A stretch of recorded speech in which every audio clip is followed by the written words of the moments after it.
l'info éco avec Capital. L'info pratique Capital. Depuis le 1er novembre, les ménages modestes bénéficient d'une nouvelle offre de couverture maladie. Il s'agit de la complémentaire santé solidaire, issue de la fusion de la couverture maladie universelle complémentaire et de l'aide à la complémentaire santé.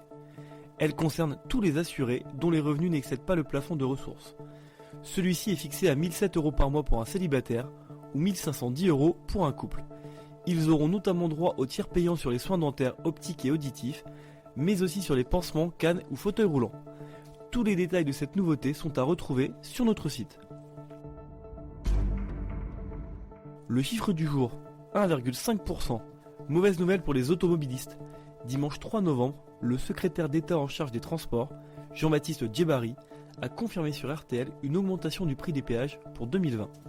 Si l'ampleur de cette hausse, qui est notamment calculée à partir de l'inflation, n'est pas encore connue, elle pourrait atteindre selon RTL de 1 à 1,5%. Contactée par Capital, l'association des sociétés françaises d'autoroutes n'avance aucun chiffre. 40 millions d'automobilistes appellent de son côté à ce que l'hémorragie tarifaire des autoroutes prenne fin. Le coup de gueule du jour est poussé par ceux qu'on appelle les Américains accidentels. Ces Français nés aux États-Unis pourraient voir leur compte bancaire clôturé au 1er janvier 2020.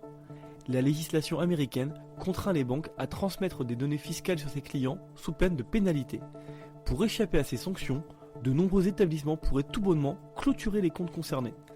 L'Association des Américains accidentels regrette que la Fédération bancaire française ne puisse s'engager publiquement à conserver ses 40 000 comptes bancaires.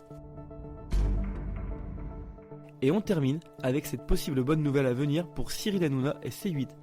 La rapporteure du Conseil d'État préconise de trancher en leur faveur dans le bras de fer qui les oppose au CSA.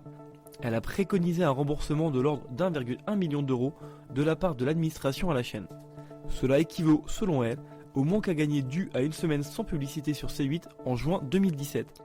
La chaîne avait été sanctionnée par le CSA en raison d'une séquence dont touche pas à mon poste.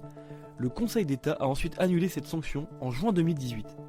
C8 réclamait 4 millions d'euros au CSA dans cette affaire.